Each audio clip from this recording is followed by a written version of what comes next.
Hare Krishna, muy buenos días. Nama Om Vishnupadaya Krishna Prestaya Bhutale Srimate Bhaktivedanta Swaminiti Namine Namaste Saraswate Deve Gauravani Prasharine Nirvise Sasunyavadi Pashatya Deshatarine Jayatri Krishna Chaitanya Prabhu Nityananda Tri Advaita Gadadhara Rivasadi Gauram Bhaktavrinda. Hare Krishna, Krishna Krishna, Hare Hare, Hare Rama, Rama Rama, Hare Hare. Hare Krishna reiterado, feliz como siempre de estar teniendo otra maravillosa oportunidad de compartir entre personas sinceras y verdaderamente interesadas en algunos de los textos del siempre glorioso y trascendental Srimad Bhagavatam, e intentar desde las enseñanzas dejadas por los acharyas anteriores realizar reflexiones lo más acertada posible, lo más sincera posible y lo más libres también de especulación mental posible sobre dicho texto. Y uno debe considerar que eso es una gran oportunidad. En verdad, todos nosotros estamos teniendo una gran oportunidad y debemos considerarnos afortunados, porque si de alguna manera estamos escuchando y estamos intercambiando, reflexionando sobre estas temáticas con un corazón guiado por la apertura, la fe, un corazón guiado por el cariño creciente hacia las cuestiones relacionadas a Krishna, y no lo estamos haciendo desde un corazón hostil, buscando faltas, buscando cuestiones aparentemente erradas en lo que estamos escuchando, las escrituras. Si eso está sucediendo con nosotros, o sea, si estamos en la primera posición, al menos en un poquito, entonces realmente somos muy afortunados. Porque solamente en un corazón muy afortunado, debido a sus actividades favorables en vidas pasadas, relacionadas a la caridad, la austeridad, los sacrificios, etcétera, etcétera, es que se puede desarrollar el asomo de un cierto interés por el Señor Supremo. Y por tanto se debe considerar un corazón muy desafortunado aquel corazón en el que no se presente ni siquiera la más mínima gota de asomo de interés por el Señor Supremo. De cualquier manera, este interés es una cuestión interna. Uno no debe situarse o guiarse por lo externo para decir, no, esta persona tiene o no tiene interés. El interés está en el corazón. Dios sabe el interés de cada cual, si es que está o no está el interés. Él está allí en el corazón. A veces uno puede ver a una persona que aparentemente dice, no, esas cuestiones de Dios no me interesan, yo no creo en ellas, pero sin embargo en su interior tiene la noción o la certeza de que sí hay un ser superior, pero no le interesa de algún modo o siente algún tipo de pena en compartir sobre esa temática. Y viceversa, también hay otras personas que expresan, no, yo sí, porque incluso hablan sobre el Señor con propiedad, pero en el corazón no tienen la más mínima fe de su existencia. Es una cuestión de costumbre simplemente hablar del Señor. Por tanto, no debemos clasificar a nadie, fulano tiene en el corazón esa tendencia o no la tiene. Como no estamos en el corazón de nadie, solamente el Señor está en el corazón de alguien, no debemos clasificar a nadie. Deberíamos preguntarnos simplemente por nosotros mismos. ¿Hay en mi corazón, en lo más profundo, en algún rinconcito, aunque sea un mínimo de asomo, de interés por escuchar estas cuestiones que estamos compartiendo en los amaneceres espirituales, o lo estoy escuchando simplemente para ver las tonterías que hablan? O sea, ¿cuál de las dos posiciones es? Y en función de eso, bueno, sabré lo que debo hacer con mi vida con relación a ello. El último texto que habíamos compartido era el texto número 26 del capítulo 9 del primer canto del Srimad Bhagavatam. El texto decía lo siguiente. Bhishmadeva explicaba. Bhishmadeva definió primero todas las clasificaciones de castas y órdenes de vida en función de las cualidades del individuo. Luego de un modo sistemático y con dos divisiones. Describió la neutralización mediante el desapego y la interacción mediante el apego. Vamos a compartir, aunque comentamos sobre este texto de modo general, vamos a compartir el amplio significado o la amplia explicación que propone Srila Prabhupada, el Acharya fundador. La palabra Acharya significa no solo maestro, significa aquel que es el maestro ideal en el sentido de que muestra, da la enseñanza a partir de su propia conducta, su propia vida de su enseñanza, más allá de sus palabras, su propia vida, o sea, enseña con el ejemplo. Ese es el significado profundo de la palabra Acharya. Entonces, Prabhupada explica lo siguiente. El concepto de las 4 castas y 4 órdenes de vida, tal como las planeó el propio Señor, y no como ahora se están practicando de manera torcida o entendiéndose de manera errónea, pensando que son simplemente divisiones sociales. No.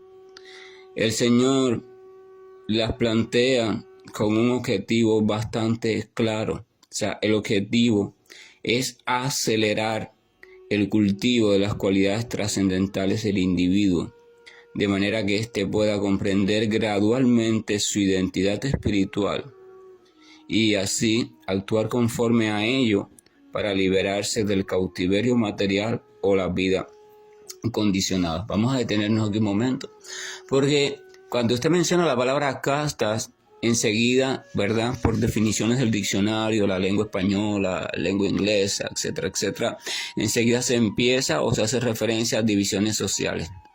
O sea, se hace diferencia enseguida a los diferentes sectores de la sociedad o diferentes niveles basados en la diferenciación de acuerdo a la posición económica o financiera o la adquisición de riqueza. Entonces se habla de los más ricos, los menos ricos, los de clase media, los pobres, los que viven en la marginalidad y los que están completamente desamparados o en la pobreza extrema. Entonces el término casta se ve desde ese punto de vista, pero la traducción realmente de la palabra ashram o varna ashram no es realmente castas así definidamente. Lo que pasa es que como no existe en español ni en lengua inglesa una palabra que se le acerque al método que la sociedad védica ponía en práctica, guiados por el propio Señor, entonces la palabra más cercana es esas castas, porque lo ven como divisiones.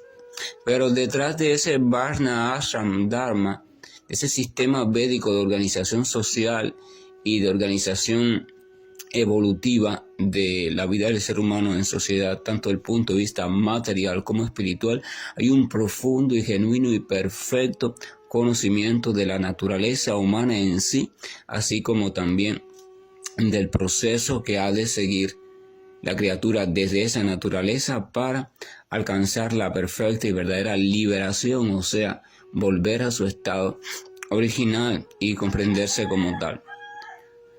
Por tanto, las 4 órdenes de vida y las 4 formas de vida, o sea, de acuerdo a las cualidades de cada cual en cuanto a su tendencia en las actividades y su posición también en la comprensión de sí mismo. Eso tiene como propósito guiar a la criatura a través de un progresivo, natural, organizado y científico progreso que le permita ir comprendiendo gradualmente su identidad espiritual, o sea, ir descubriendo. Está para que usted o la criatura, iniciándose en la forma de vida específica que tiene que ver con sus tendencias, como administrador, como guerrero, como comerciante, como cultivador de la tierra, como criador de los animales, como un simple obrero que ayuda a los demás, como gran estudioso, como lo que sea, desde esa naturaleza con la cual usted aparece en esta vida específica debido a actividades anteriores, desde esa naturaleza, ¿cuáles son las indicaciones más apropiadas que usted puede seguir para, sin renunciar a su naturaleza, pueda hacer de esa naturaleza progresivamente un camino de comprensión espiritual y un camino de servicio devocional. La sociedad o el método social Varnashram conocido y que es la mayor desarrollo, mayor evolución de la sociedad védica. De hecho, la evolución de cualquier sociedad realmente ahora la medimos en términos materiales. Lo que construye, la cantidad de armas que realiza, que si es con láser. Los otros días estaba leyendo una noticia como Ucrania hablaba de que ya disponía de un prototipo de arma láser para, ¿verdad?, atacar los drones rusos, los aviones rusos, etcétera, etcétera. Y que era el quinto país que lo poseía, además de Estados Unidos, Reino Unido, no sé quién y no sé quién más. Y entonces en esa medida el otro construyó el último modelo de auto que funciona de tal forma. Entonces el desarrollo de la sociedad moderna se basa o toma como punto referencial el desarrollo técnico, o sea, el desarrollo de cuánto se va haciendo con la materia, cuánto se va haciendo cada vez más. Entonces se puede decir que es un desarrollo literalmente material y por tanto simplemente conduce a una transformación en las condiciones de vida desde el punto de vista material. Ahora, el ser humano hemos comprendido que va más allá de la simple vida animal del comer, dormir, aparearse y defenderse. Por tanto, el desarrollo técnico en esas cuestiones no es todavía un desarrollo propiamente humano, es un desarrollo animal sofisticado. El desarrollo humano implica entonces algo que el animal no puede hacer. Implica un desarrollo y organización social muy elevado, tan elevado que no solo sirva para defenderse mejor. Por ejemplo, los animales tienden, la mayoría, a reunirse en manada, ¿verdad? Esto le permite no solo la cuestión de protegerse entre sí, sino ser un poco más fuerte, migrar, sentirse con otras especies, con otros de la misma especie, ser cercanos, reproducirse, cuidarse, defenderse, comer con más facilidad. Esta es la cuestión.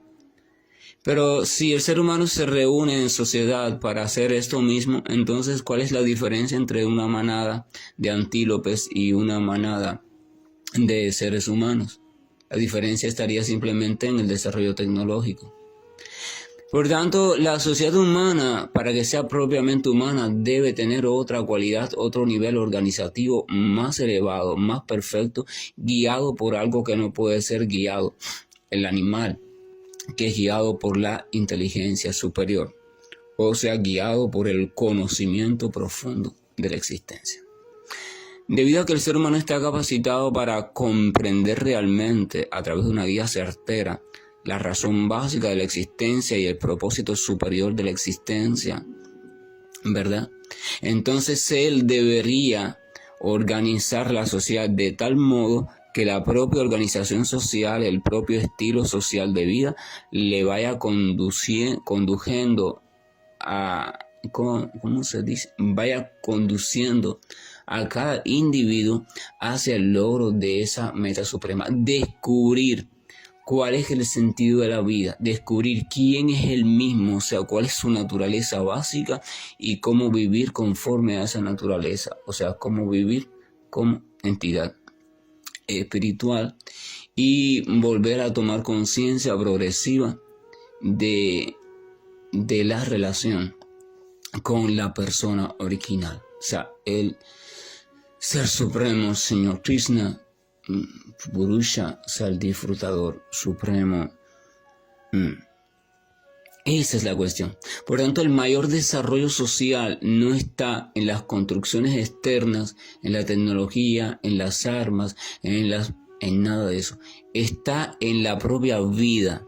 La propia vida y la organización y desarrollo de esa vida, ahí está la mayor evolución que se pueda mostrar. Entonces, en ese sentido se puede comprender que el sistema Varnashram Dharma, o la organización de acuerdo a los deberes prescritos según la tendencia por nacimiento de cada quien, así como la actividad también que realice por tendencia y las cualidades de cada criatura. Esa organización tan perfecta y científica que no tiene igual en el mundo moderno, no hay ninguna sociedad actualmente que tenga esa organización que las escrituras explican tuvo el pueblo védico, sobre todo en su etapa dorada. Eso es el verdadero desarrollo social.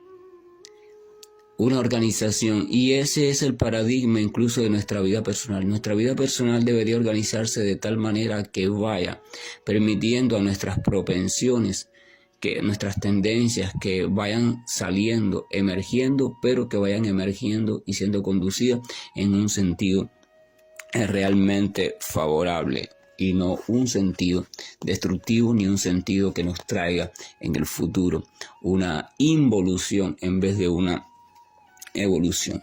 Esta temática es una temática de la cual la sociedad moderna, sus dirigentes y nosotros mismos deberíamos estar obteniendo mucho provecho, pero no le prestamos atención porque simplemente estamos centrados en lo más palpable, lo más objetivo, una vida desarrollada, una sociedad desarrollada es aquella que tiene muchos supermercados, que tiene productos novedosos en venta, que tiene muchos rascacielos, que tiene naves espaciales, que tiene armas deslumbrantes, que tiene un sistema de lo que sea, ¿verdad? Pero lamentablemente el concepto de desarrollo social desde el punto de vista védico, incluso desde el punto de vista humano, no tiene que ver nada con eso. De hecho, lo estamos viendo ahora en todos los desastres estos de guerras, etcétera, etcétera. Continúa diciendo, en casi todos los Puranas, el asunto en cuestión se describe con el mismo espíritu y de igual modo también en el Mahabharata. Bhishma-deva lo describe más detalladamente en el Shanti Parva, comenzando desde el capítulo 60. Bhishma-deva en Mahabharata, allí en la parte de la batalla esta de los Pándavas, en el campo de batalla de Kurukshetra, está narrada con más detalle en el Mahabharata. Allí también se expone por completo las palabras de Bhishma, pero realmente las palabras que dijo. Aquí en el Srimad Bhagavatam se hace un comentario breve sobre unas palabras específicas, los fragmentos que tienen que ver con el Señor Supremo. Pero Bhishma-deva en el Mahabharata se puede ver su discurso completo e instruye sobre toda esta cuestión de la organización social, y mucho ganarían los dirigentes y estudiosos sociales si van a ese segmento del Mahabharata. Realmente muchos ganarían leyendo el Mahabharata por completo, con cuidadosa atención y buena guía.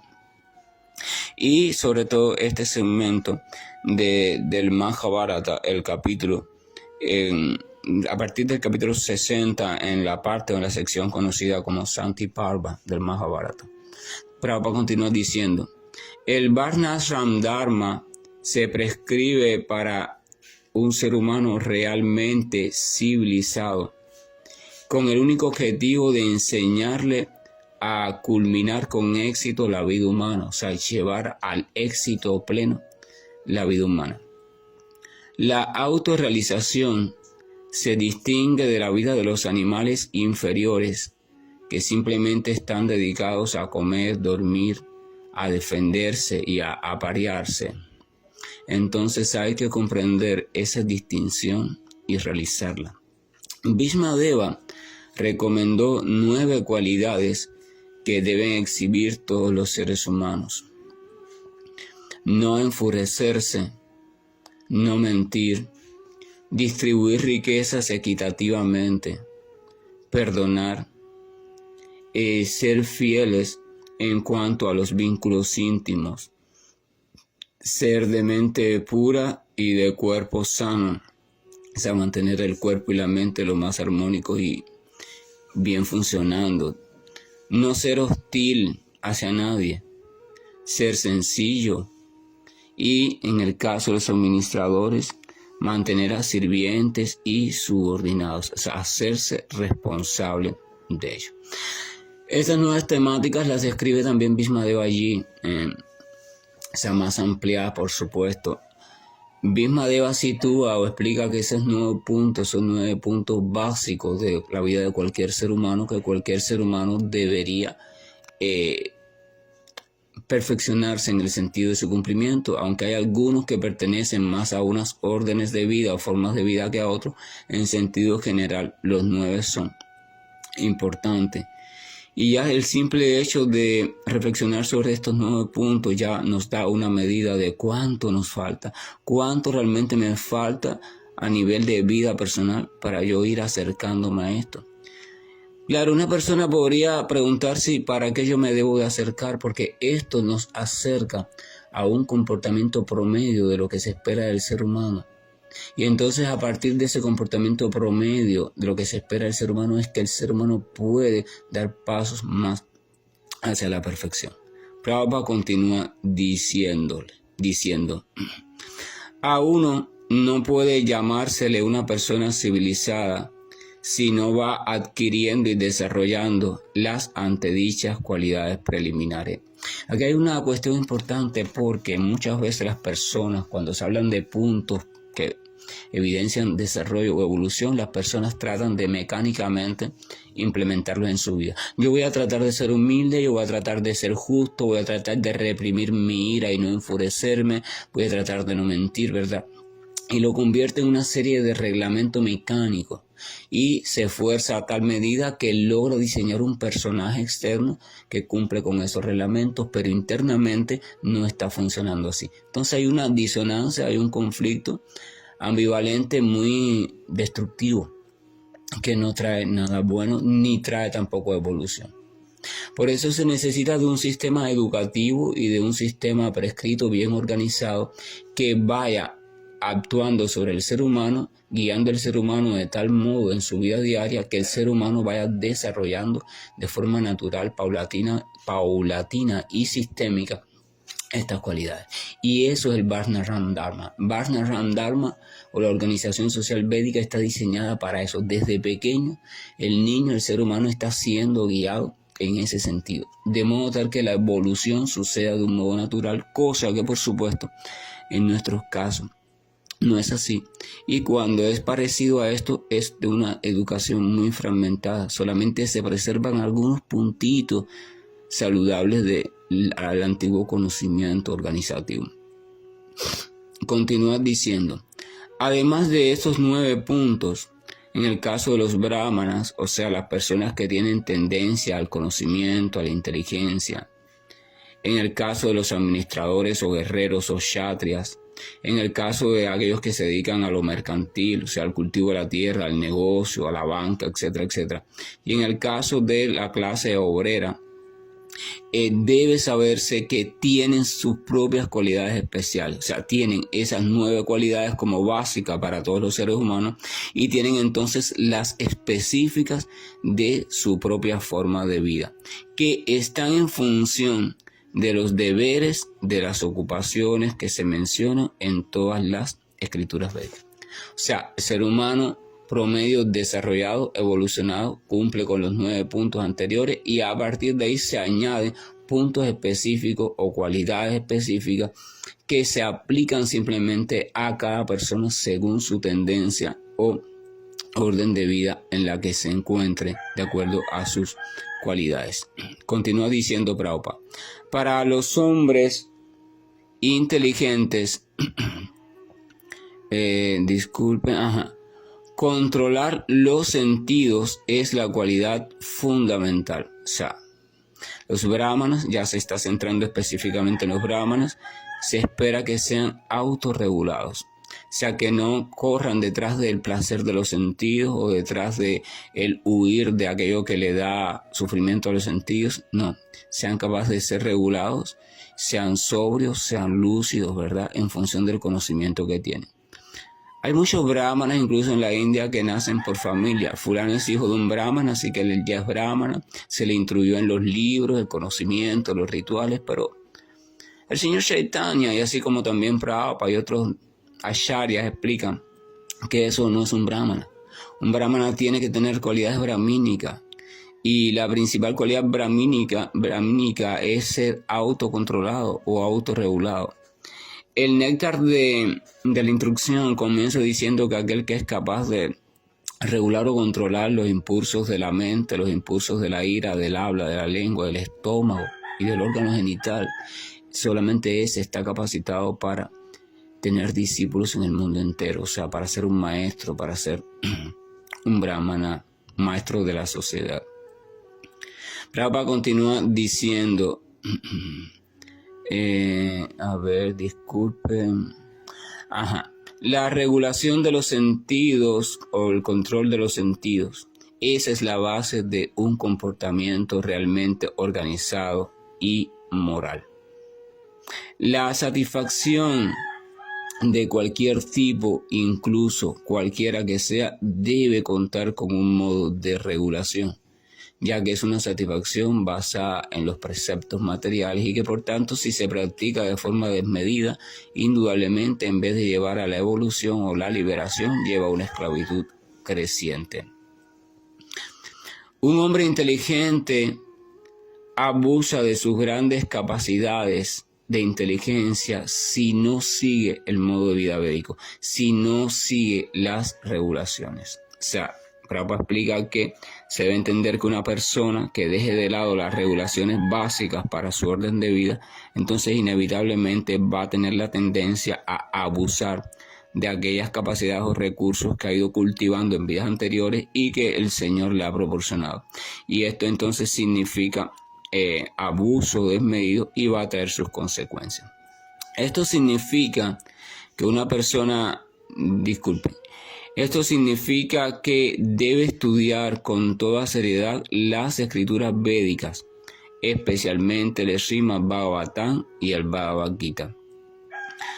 Para aprender el conocimiento védico y comprenderlo correctamente hay que acudir a una persona que esté dedicada en un 100% al servicio devocional. Aquí Prabhupada menciona, enfatiza, quién es el maestro verdadero del conocimiento védico. ¿Quién nos puede ayudar a la comprensión védica perfecta? No es un filósofo, no es un estudioso de la sociedad védica, no. Hay muchos estudiosos de la sociedad védica. Muchos estudiosos de la sociedad védica que desde diferentes carreras académicas o carreras universitarias se dedican, ¿verdad?, a estudiar el ser humano en sociedad, su comportamiento, sociedades antiguas, y han hecho grandes tratados y tesis sobre un acercamiento a dichas sociedades, pero ellos no pueden comprender el corazón de dichas sociedades, que es la parte de la devoción. Así que si yo quiero comprender cómo puedo ir guiando mi vida al estilo védico, no solo debo preocuparme por eso de buscar un estudioso védico, mira cómo conoce los Vedas, no, sino debo buscar a alguien que comprenda la esencia de los Vedas. Y eso solamente se puede comprender según el propio Krishna, a través del propio servicio devocional puro. Krishna dice, yo soy la finalidad de los Vedas. O sea, yo soy el punto culminante de los Vedas. Por tanto, conocer los Vedas perfectamente, podemos comprender, significa llegar a conocer a Krishna. Y llegar a conocer a Krishna no es posible sino por el servicio devocional. Entonces, solamente un devoto puro del Señor puede explicarnos y conducirnos correctamente en el conocimiento védico real. No en la cáscara del conocimiento védico, sino en la semilla del conocimiento védico.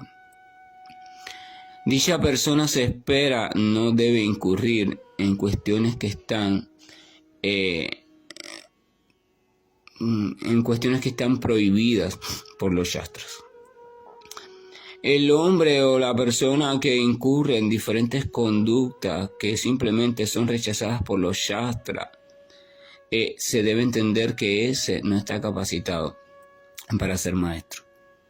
En el sistema moderno de educación, solo se toma en cuenta la capacitación académica del profesor, sin evaluar su nivel moral. Por lo tanto, el resultado de la educación moderna es que de muchísimas maneras se está haciendo un mal uso de la elevada inteligencia. Los profesores son inteligentes sin duda alguna desde el punto de vista material y académico, pero debido a que no tienen la verdadera sustancia de una moralidad elevada, valores elevados, entonces están mal empleando su inteligencia, o sea, el recurso entregado por el Señor. Así que después tendrán que responder por ello. Si alguien lo cree o no lo cree, ya eso es una cuestión de cada cual. Prabhupada continúa. Al Kshatriya o el miembro de la clase administrativa encargado del control de la sociedad, se le aconseja especialmente que debe dar caridad y no aceptar caridad bajo ninguna circunstancia. O sea, si en el caso del Brahmana la principal indicador era la autorregulación de los sentidos, entonces el Kshatriya o el miembro de clase administrativa, la clase esta poderosa, entonces se le prescribe que debe ser muy generoso en dar caridad, en compartir cuestiones, en dar beneficios a todos los que dependen de él, o sea, ser caritativo en todo sentido, pero al mismo tiempo no aceptar caridad bajo ninguna circunstancia. O sea, el Kshatriya, el guerrero, no acepta caridad. Él es generoso en todo sentido, pero no permite o no acepta o no tiene a bien aceptar ayuda en ningún sentido. Ese es el temperamento del Kshatriya, porque él es austero por naturaleza. Se desprende de todo, comparte todo, pero no requiere, no necesita, no pide nada, aunque esté pasando por la condición más terrible desde el punto de vista material, hambre, miseria, etcétera, etcétera. Él es un Kshatriya, su propia naturaleza de guerrero hace que se sienta atraído hacia la austeridad.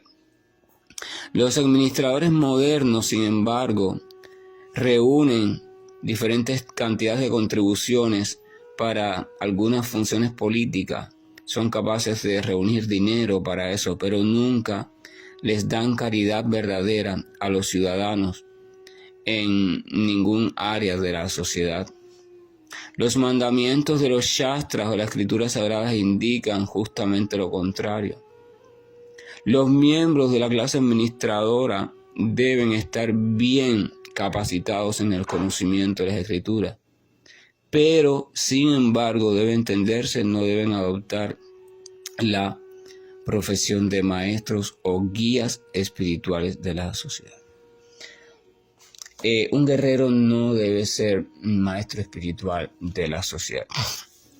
Claro, podemos encontrar en casos muy específicos indicados por el Señor grandes guerreros que al ser grandes devotos están capacitados para ser maestros espirituales de la sociedad, como el caso de Bhishmadeva, por ejemplo. Pero no debe ser así. O sea, es el Brahmana el que por su tendencia debe estar capacitado para dedicarse a guiar a la sociedad. El guerrero, por su tendencia más pasional, debe dedicarse a la administración, a la protección, a la justicia, pero no a la enseñanza. Por ejemplo, al guerrero, en cuestiones del cumplimiento de su deber, se le permite matar. Al Brahmana no se le permite matar en virtud de su conocimiento más elevado sobre la vida y la espiritualidad, pero el guerrero, para cumplir con su función, muchas veces tiene que matar, pero matar de un modo permitido o de un modo completamente puro, no por intereses mezquinos, no por ninguna otra cuestión diferente al cumplimiento de su deber religioso o de su deber ante el Señor Supremo. Entonces dice que no debe adoptar la profesión de maestros.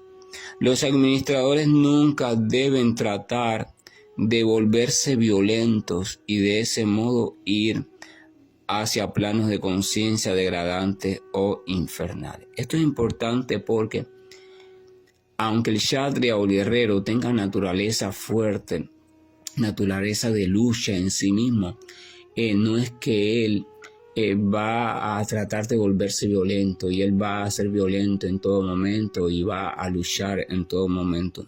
No, porque entonces eso lo conduce. Krishna en el Bhagavad Gita le dice a Arjuna: si actúas siguiendo tu propia propensión de luchar por luchar así, por tus intereses, te vas a dirigir al infierno. Pero sin embargo, si luchas en función de servirme a mí, si luchas en función de la pureza y del Dharma, entonces nunca cometerás pecado en tu lucha.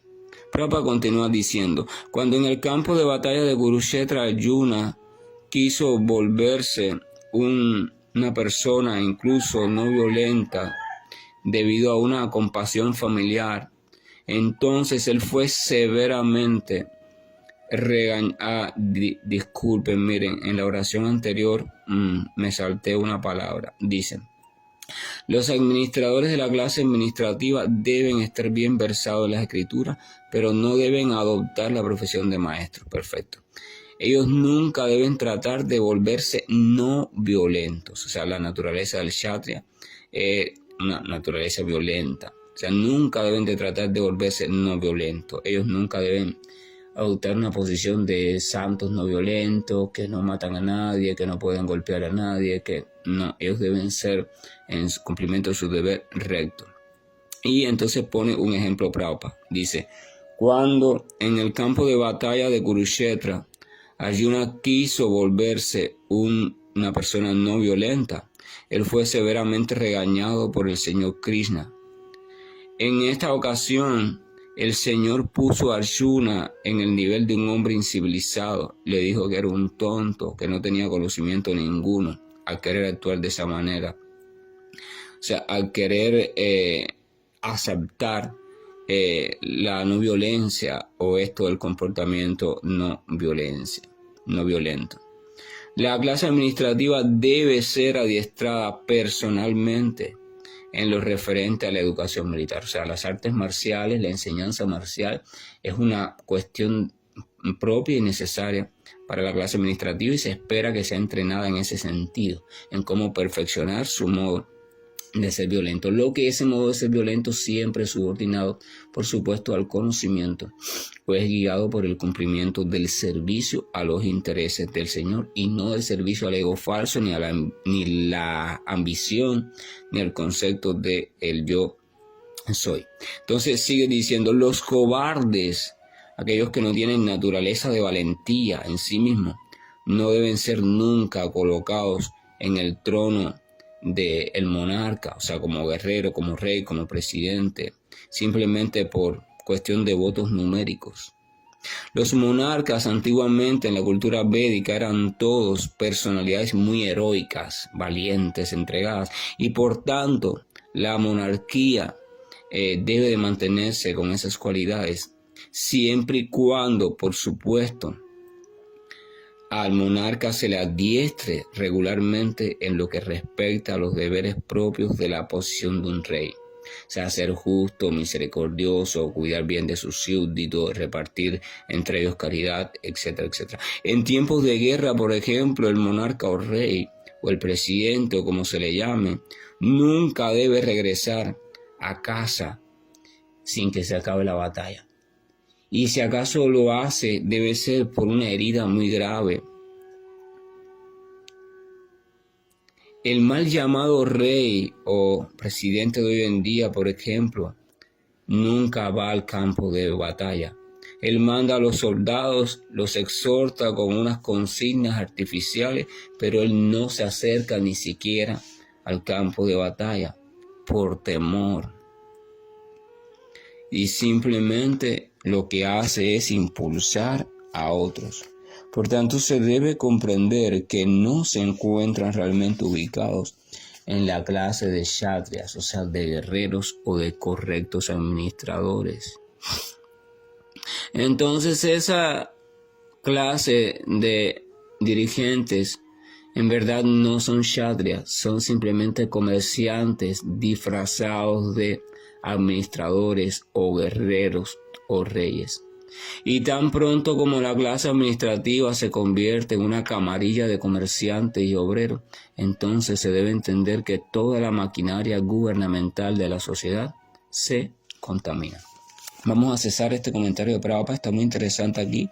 Falta un fragmento un poco extenso que lo vamos a dejar para mañana, que lo voy a leer de todas formas porque va a ser de mucho interés para aquella persona que quiere comprender la sociedad védica o el modo de vida védico. Y los que no, bueno, pues simplemente lo escuchan, el que lo desee, ¿verdad? Y el otro simplemente no lo escucha ya y espera que continuemos con el próximo verso. Pero fíjense ya, vayan reflexionando el que le interese el tema sobre el verdadero sentido de la organización védica. No es una diferenciación de clase, tiene detrás un sentido mayor profundo. ¿Y qué significa verdadero desarrollo humano? No está dado por el tecnicismo o el desarrollo técnico, está dado por el desarrollo social. Una sociedad no desarrollada desde el punto de vista de sus valores, su moralidad, su moralidad, su organización, su falta de sentido real de la vida, su contribución al desarrollo espiritual, ese tipo de sociedad evidentemente lleva al colapso, a la degradación y a la autodestrucción de la entidad viviente. Que la gracia y el amor de nuestro Señor nos acompañe. Bendito Señor que siempre está con nosotros sin lugar a duda. Permite que también nosotros aprendamos a ir estando conscientemente contigo desde la ligadura que va provocando un creciente desarrollo de fe y consecuente desarrollo de sentimiento de amor por ti. Hare Krishna, buen día, y estoy finalizando la llamada.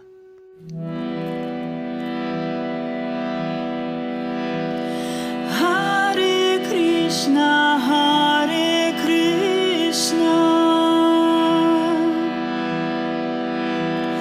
Krishna Krishna, Hare Hare, Hare Rama, Hare Rama, Rama Rama.